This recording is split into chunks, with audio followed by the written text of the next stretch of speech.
रियासती वजीर कोमटिरेड्डी वेंकट रेड्डी ने चाशुमे को दावा किया कि रेवंत रेड्डी आइंदा 10 साल तक तेलंगाना के चीफ मिनिस्टर बने रहेंगे। सहाफत से मुलाकात प्रोग्राम में हिस्सा लेते हुए रियासती वजीर ने कहा कि लोकसभा इंतखाबात के नताइज का 4 जून को ऐलान किया जाएगा, जिसके बाद 5 जून को बीआरएस के 25 अरकान असेंबली कांग्रेस में शामिल हो जाएंगे। उन्होंने रिमार्क किया कि 5 जून के बाद बीआरएस की दुकान खाली हो जाएगी।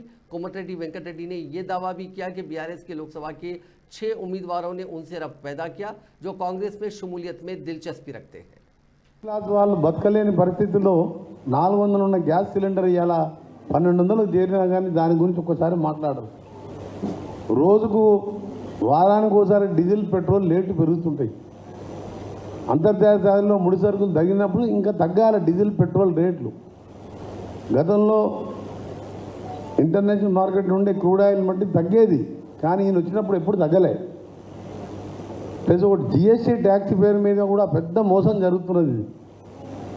దాన్ని ఎవరు కూడా సీరియస్ తీసుకుంటలేరు, కానీ చాలామంది జిఎస్టీ పేరు మీద గవర్నమెంట్ కడుతున్నా లేదా తెలియదు. వాళ్ళు రిసిప్ట్ ఇస్తారు, దాని కింద జిఎస్టీ వసూలు చేసుకుంటారు.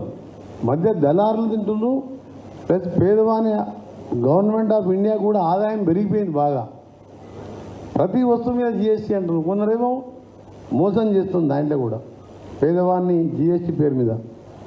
నోట్ల రద్దు చేసి ఈరోజు మొత్తం కూడా రాత్రి కనీసం రోడ్ల మీద చూసినాం.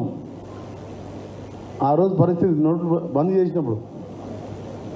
దాంతోపాటుగా తెలంగాణ విషయానికి వస్తే ఈయన గురించి మాట్లాడాలన్నా వద్దా? మాట్లాడితేనేమో ఈయన గురించి మాట్లాడాలంటే రామాయణం చెప్పినంత ఉంటే ఈయన అబద్ధాలు.